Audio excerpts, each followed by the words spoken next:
YCP వ్యతిరేక vote చీలకూడదంటం వల్ల మీకు టీడీపీ పార్టీ బతికేసింది, మీరు జైలుకి వెళ్ళి చెప్తే వాళ్ళు బతికేశారు, మేము నలిగిపోతున్నాం అంటే.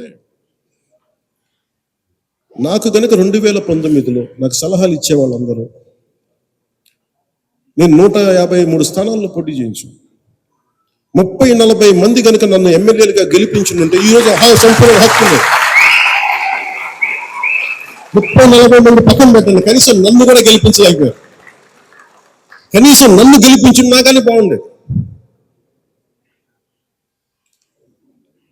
30-40 స్థానాల్లో పెట్టి కనీసం నన్ను గెలిపించిన ఒక్క సీటు నాకు గెలిచిగా నేను ఎల్లుండుంటే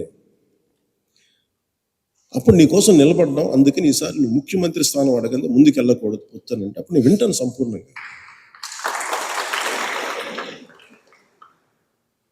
నువ్వు ఏమి మనకు రిజల్ట్స్ చూపించకుండా ఎట్లా అడుగుతావు అంటే